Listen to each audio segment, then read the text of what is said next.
With some miscellaneous reflections.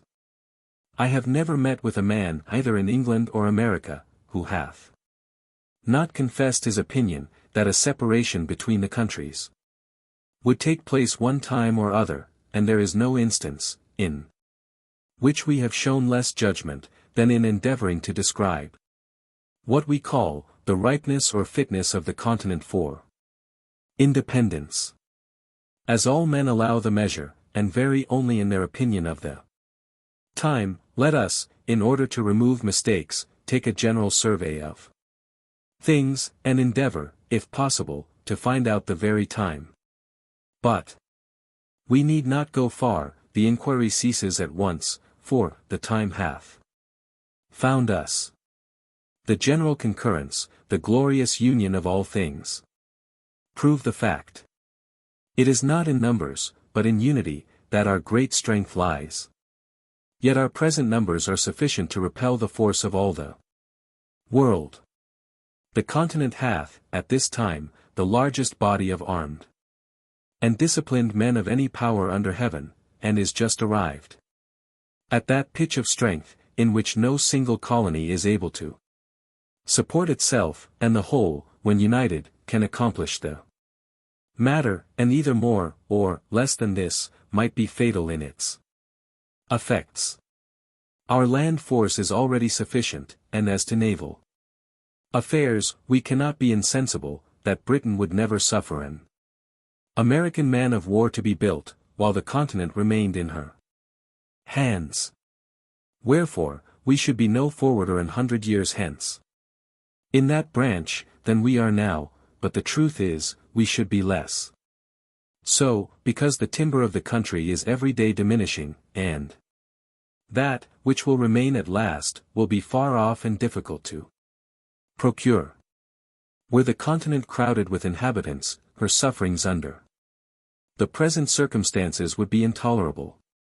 The more seaport towns we had, the more should we have both to defend and to lose. Our present numbers are so happily proportioned to our wants, that no man need be idle. The diminution of trade affords an army, and the necessities of an army create a new trade. Debts we have none, and whatever we may contract on this account will serve as a glorious memento of our virtue. Can we but leave posterity with a settled form of government, an independent constitution of its own, the purchase at any price will be cheap. But to expend millions for the sake of getting a few vile acts repealed, and routing the present ministry only, is unworthy the charge, and is using posterity with the utmost cruelty, because it is leaving them the great work to do, and a debt upon their backs, from which they derive no advantage. Such a thought is unworthy a man of honor, and is the true characteristic of a narrow heart and a peddling politician. The debt we may contract doth not deserve our regard if the work be but accomplished. No nation ought to be without a debt. A national debt is a national bond, and when it bears no interest, is in no case a grievance. Britain is oppressed with a debt of upwards of 140 millions sterling, for which she pays upwards of 4 millions interest. And as a compensation for her debt, she has a large navy. America is without a debt, and without a navy, yet for the 20th part of the English national debt, could have a navy as large again. The navy of England is not worth, at this time, more than 3 millions and a half sterling. The first and second editions of this pamphlet were published without the following calculations, which are now given as a proof that the above estimation of the navy is just. See Entick's Naval History, Intro. Page 56. The charge of building a ship of each rate, and furnishing her with masts, yards, sails and rigging, together with a proportion of 8 months' boatswains' and carpenters' sea stores, as calculated by Mr. Burchett, Secretary to the Navy. Pound. Pounds. Sterling. For a ship of 100 guns equals 35,553. 90 equals 29,886. 80 equals 23,638. 70 equals 17,785. 60 equals 14,197. 50 equals 10,606. 40 equals 7,558. 30 equals 5,846. 20 equals 3,710. And from hence it is easy to sum up the value, or cost rather, of the whole British Navy, which in the year 1757, when it was at its greatest glory, consisted of the following ships and guns. Ships. Guns. Cost of one. Cost of all. Cost in pound sterling. 135,553 213,318.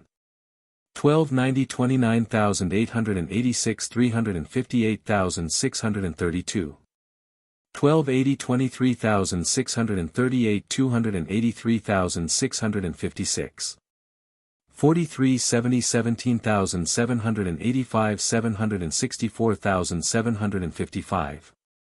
3560 14,197 496,895. 4050 10,606 424,240. 45 47,558 340,110. 58 23,710 215,180. 85 sloops, bombs, and fireships, 1. With another, at 2,170,000. Cost 3,266,786. Remains for guns 233,214. 3,500,000. No country on the globe is so happily situated, or so internally capable of raising a fleet as America. Tar, timber, iron, and cordage are her natural produce. We need go abroad for nothing. Whereas the Dutch, who make large profits by hiring out their ships of war to the Spaniards and Portuguese, are obliged to import most of the materials they use. We ought to view the building a fleet as an article of commerce, it being the natural manufactory of this country. It is the best money we can lay out. A navy when finished is worth more than it cost. And is that nice point in national policy, in which commerce and protection are united. Let us build. If we want them not, we can sell, and by that means replace our paper currency with ready gold and silver. In point of manning a fleet, people in general run into great errors. It is not necessary that 1/4 part should be sailors. The terrible privateer, Captain Death, stood the hottest engagement of any ship last war, yet had not 20 sailors on board, though her complement of men was upwards of 200. A few able and social sailors will soon instruct a sufficient number of active land men in the common work of a ship. Wherefore, we never can be more capable to begin on maritime matters than now, while our timber is standing, our fisheries blocked up, and our sailors and shipwrights out of employ. Men of war, of 70 and 80 guns were built 40 years ago in New England, and why not the same now? Shipbuilding is America's greatest pride, and in which, she will in time excel the whole world. The great empires of the East are mostly inland, and consequently excluded from the possibility of rivaling her. Africa is in a state of barbarism, and no power in Europe hath either such an extent of coast, or such an internal supply of materials. Where nature hath given the one, she has withheld the other, to America. Only hath she been liberal of both. The vast empire of Russia is almost shut out from the sea, wherefore, her boundless forests, her Tar, iron, and cordage are only articles of commerce. In point of safety, ought we to be without a fleet? We are not the little people now, which we were 60 years ago. At that time we might have trusted our property in the streets, or fields rather, and slept securely without locks or bolts to our doors or windows.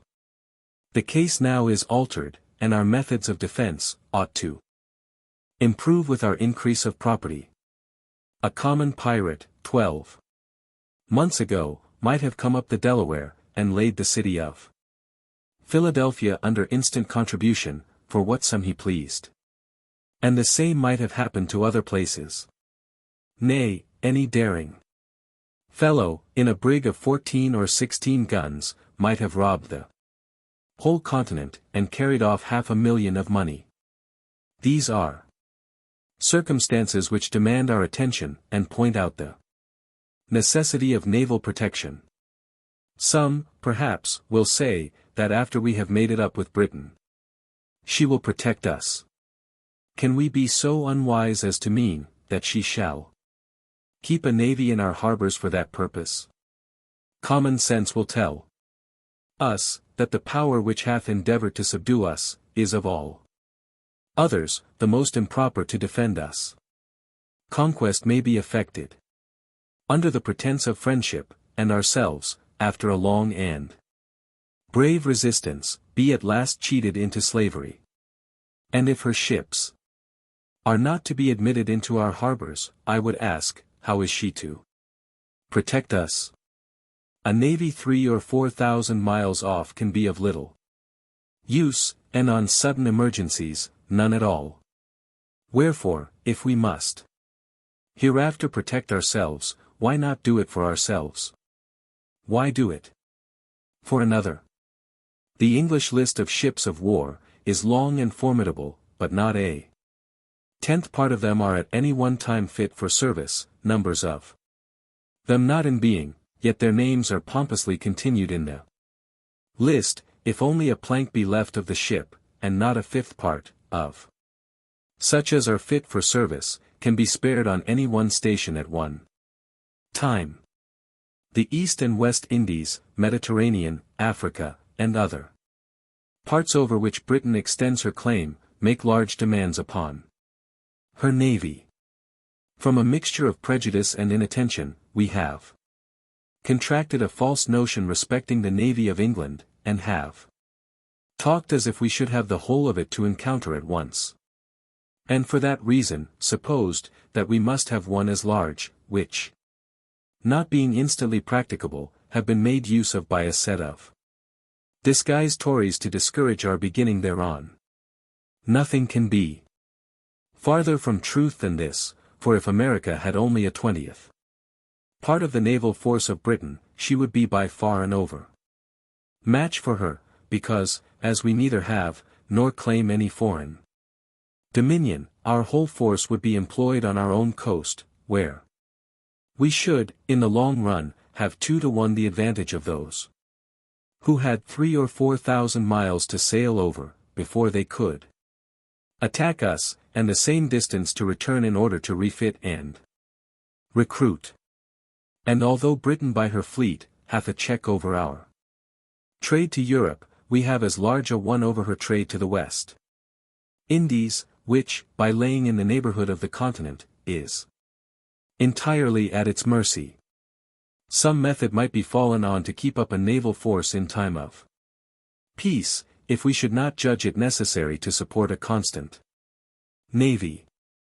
If premiums were to be given to merchants, to build and employ in their service ships mounted with 20, 30, 40, or 50 guns, the premiums to be in proportion to the loss of bulk to the merchants, 50 or 60 of those ships, with a few guard ships on constant duty, would keep up a sufficient navy, and that without burdening ourselves with the evil so loudly complained of in England, of suffering their fleet, in time of peace to lie rotting in the docks. To unite the sinews of commerce and defense is sound policy. For when our strength and our riches play into each other's hand, we need fear no external enemy. In almost every article of defense we abound. Hemp flourishes even to rankness, so that we need not want cordage. Our iron is superior to that of other countries. Our small arms equal to any in the world. Cannon we can cast at pleasure. Saltpetre and gunpowder we are every day producing. Our knowledge is hourly improving. Resolution is our inherent character, and courage hath never yet forsaken us. Wherefore, what is it that we want? Why is it that we hesitate? From Britain we can expect nothing but ruin. If she is once admitted to the government of America again, this continent will not be worth living in. Jealousies will be always arising, insurrections will be constantly happening, and who will go forth to quell them? Who will venture his life to reduce his own countrymen to a foreign obedience? The difference between Pennsylvania and Connecticut, respecting some unlocated lands, shews the insignificance of a British government, and fully proves that nothing but continental authority can regulate continental matters. Another reason why the present time is preferable to all others, is that the fewer our numbers are, the more land there is yet unoccupied, which instead of being lavished by the king on his worthless dependents, may be hereafter applied, not only to the discharge of the present debt, but to the constant support of government. No nation under heaven hath such an advantage as this. The infant state of the colonies, as it is called, so far from being against, is an argument in favor of independence. We are sufficiently numerous, and were we more so, we might be less united. It is a matter worthy of observation, that the more a country is peopled, the smaller their armies are. In military numbers, the ancients far exceeded the moderns, and the reason is evident. 4. Trade being the consequence of population, men become too much absorbed thereby to attend to anything else. Commerce diminishes the spirit, both of patriotism and military defense. And history sufficiently informs us, that the bravest achievements were always accomplished in the non-age of a nation. With the increase of commerce, England hath lost its spirit. The city of London, notwithstanding its numbers, submits to continued insults with the patience of a coward. The more men have to lose, the less willing are they to venture. The rich are in general slaves to fear, and submit to courtly power with the trembling duplicity of a spaniel. Youth is the seed time of good habits, as well in nations as in individuals. It might be difficult, if not impossible, to form the continent into one government half a century hence. The vast variety of interests, occasioned by an increase of trade and population, would create confusion. Colony would be against colony. Each being able might scorn each other's assistance, and while the proud and foolish gloried in their little distinctions, the wise would lament that the union had not been formed before. Wherefore, the present time is the true time for establishing it. The intimacy which is contracted in infancy, and the friendship which is formed in misfortune, are, of all others, the most lasting and unalterable.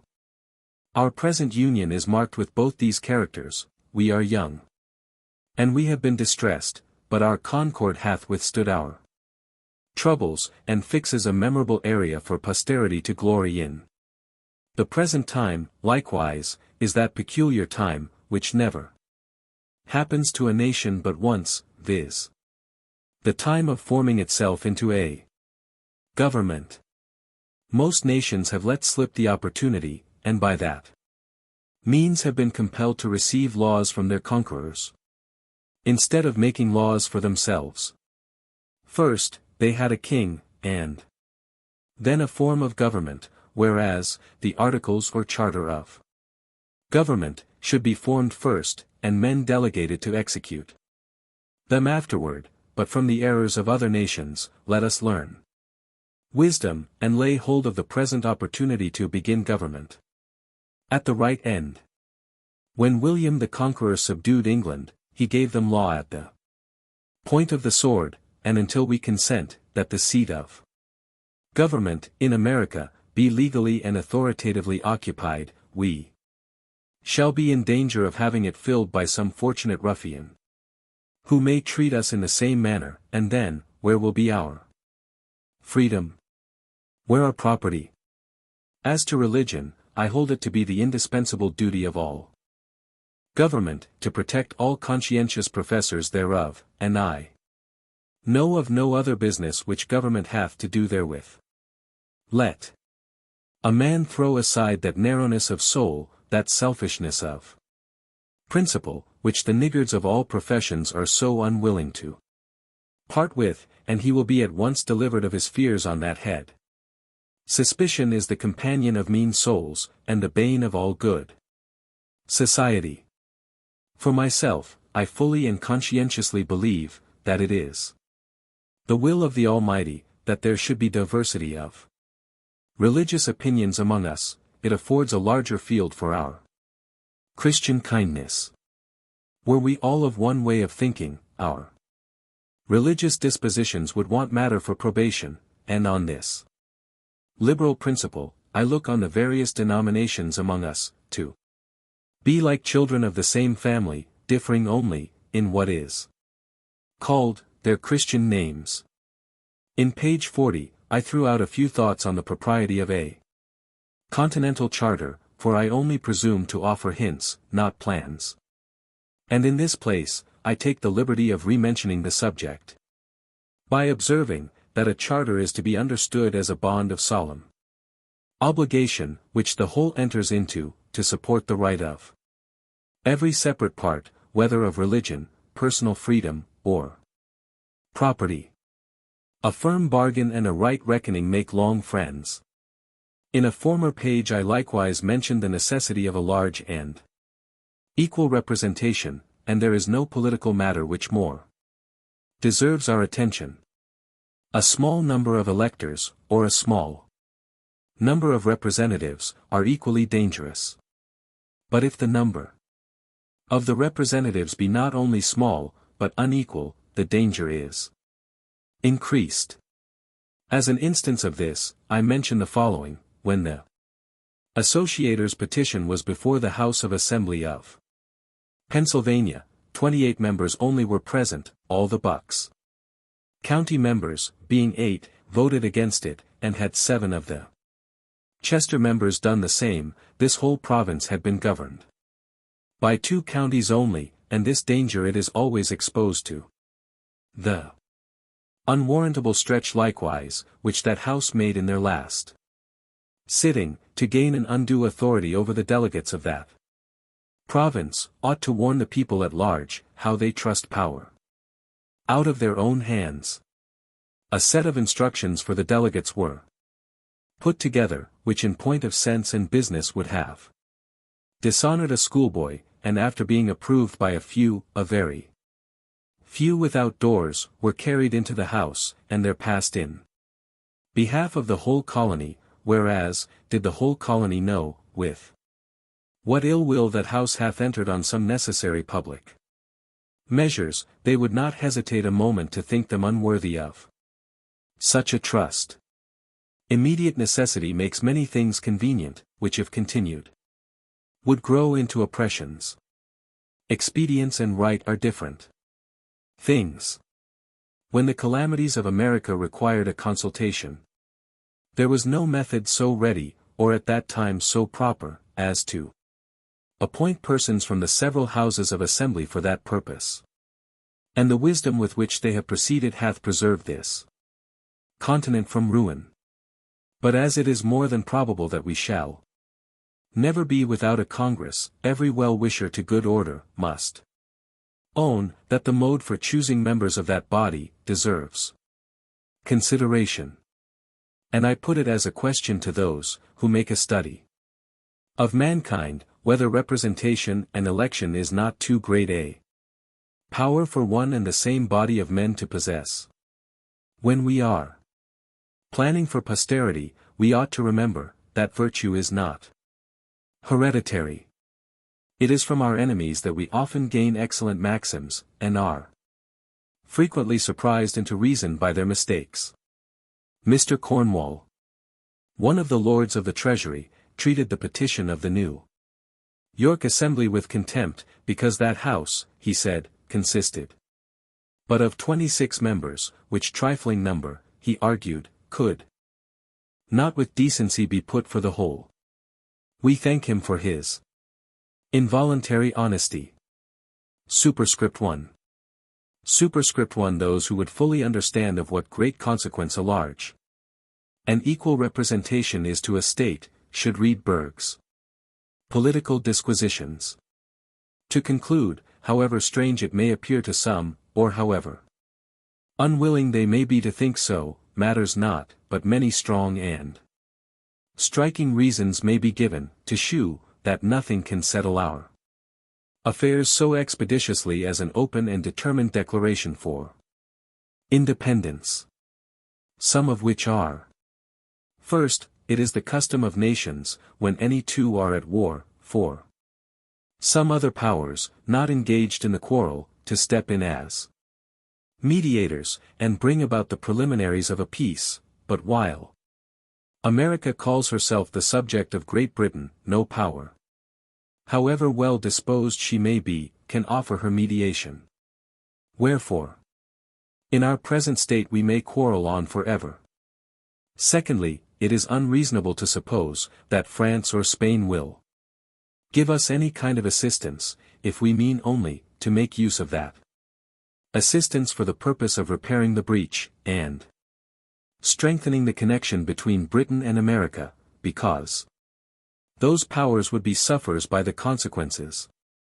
Thirdly, while we profess ourselves the subjects of Britain, we must, in the eye of foreign nations, be considered as rebels. The precedent is somewhat dangerous to their peace, for men to be in arms under the name of subjects. We, on the spot, can solve the paradox, but to unite resistance and subjection, requires an idea much too refined for common understanding. Fourthly, were a manifesto to be published, and dispatched to foreign courts, setting forth the miseries we have endured, and the peaceable methods we have ineffectually used for redress, declaring at the same time, that not being able, any longer, to live happily or safely under the cruel disposition of the British court, we had been driven to the necessity of breaking off all connections with her, at the same time, assuring all such courts of our peaceable disposition towards them, and of our desire of entering into trade with them. Such a memorial would produce more good effects to this continent, than if a ship were freighted with petitions to Britain. Under our present denomination of British subjects, we can neither be received nor heard abroad. The custom of all courts is against us, and will be so, until, by an independence, we take rank with other nations. These proceedings may at first appear strange and difficult, but, like all other steps which we have already passed over, will in a little time become familiar and agreeable, and, until an independence is declared, the continent will feel itself like a man who continues putting off some unpleasant business from day to day, yet knows it must be done, hates to set about it, wishes it over, and is continually haunted with the thoughts of its necessity.